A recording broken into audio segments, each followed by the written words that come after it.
Okay guys, so now the package has arrived. So this is the Keychron K1 TKL. So it's a best practice pag may dumadating na Lazada or Shopee, paliguan nyo ng alcohol yung package. Kasi iba-ibang taong nag-handle yan. So mas better yung medyo paranoid ka ng konti. Ganda ng box. Merong matte with the shape of the keyboard and the text, matte black, and then the normal black. Wireless mechanical keyboard with low profile switches. Again, and ang bigat, mabigat yung box with the item inside. So, ang pag-open niya is just like when you buy Apple devices. So, may effect kasi ito yung parang surprise way to open it like this. Okay, so may foam. Yung iba, itong foam na to sinisave kasi yung iba binubuksan nila yung keyboard, tapos itong foam na to nilalagay nila sa loob, kakat nila one by one, nilalagay nila sa shape sa loob to remove the hollowness which makes the sound better. Okay, so what we have here is a very nice braided USB Type-C to Type-A. Matibay siya. Bakit may ganito ay wireless?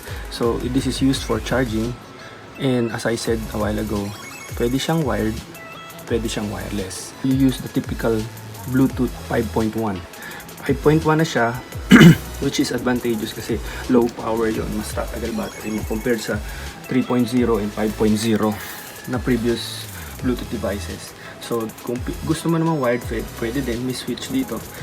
Kabit mo sa machine mo. Okay, so here's the Bluetooth itself. I mean, the keyboard itself. Okay, I'm gonna remove it. Oh, okay. So mabigat talaga. All aluminum siya. Merong rubber pit, so which means wala siyang angle. So fix yung angle, you need to stay with that angle, and I prefer this without using any angles. So mas gusto ko yung ganyan typing experience. Pero since wala ito, may nabibili rin sa Shopee or sa Lazada yung ginagamit sa mga laptops. Dinidikit siya, may adhesive, tapos meron siyang mechanism na matataas mo siya. So pwede mo yung bilhin, just like what I did, parating pa lang, ididikit ko siya dito, 2 feet, tapos 2 mode yun. So magkakaroon na siya ng angle. Mura lang siya, parang mga 50 pesos lang. Ganda siya.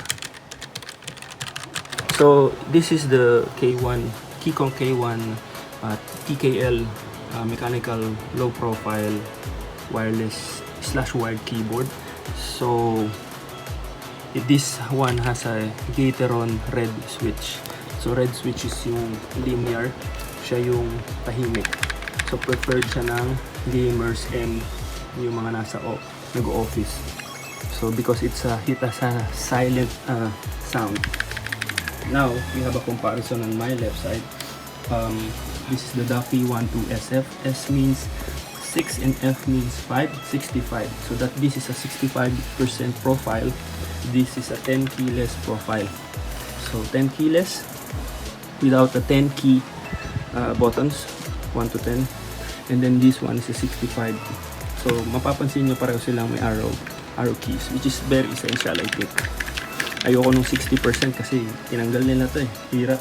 May function ka pang combination para lang ma-up mo or down. So, yan. So this Duffy 12 Mini SF has a cherry blue switches. So cherry blue is the variant na tactile, which means it has a bump. When you press, there's a bump before it triggers the key.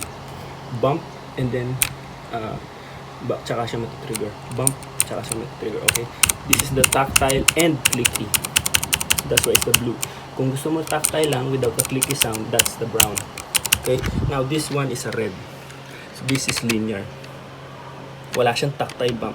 Diretso doon sa trigger. Flawless. downward motion, diretso doon sa button. Okay? Maganda siya. Test. Maganda. Okay. So here's my mini setup, office setup. So ito yung box again. It includes this removable tool. Mas better to kasi yung iba nilalagay, sinasama nila yung maliit lang, which creates scratches pag ginamit mo. Ito hindi, safe talaga to. Okay, so we have also spare keys. Why spare keys? Because this is meant for Mac and Windows. So as you can see in the buttons right on the top, ito yung power off. It's very hard kasi bago pa. Matigas siya. Grabe tigas. Bluetooth off and cable. Let's go for Bluetooth. Grabe tigas. Okay? And then Mac or iOS, pwede kasi siya sa iPad or iPhone. And then Windows and Android. Okay, let's go for Windows. Yan na, nag-light up na. So by the way, this is the RGB version kasi merong mas mura na white backlit lang. So this is RGB, red, green, blue. So since I'm on Windows, I'm gonna transfer the keys like here kasi pre-configured siya as Mac. So gusto ko siyang ipalit na pang Windows.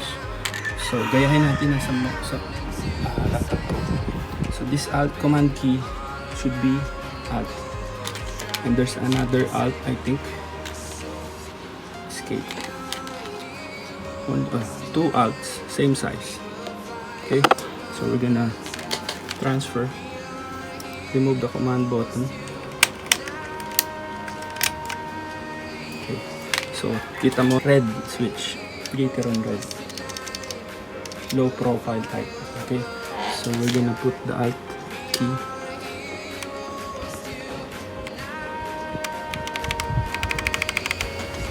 And the other one sa tabi ng space bar.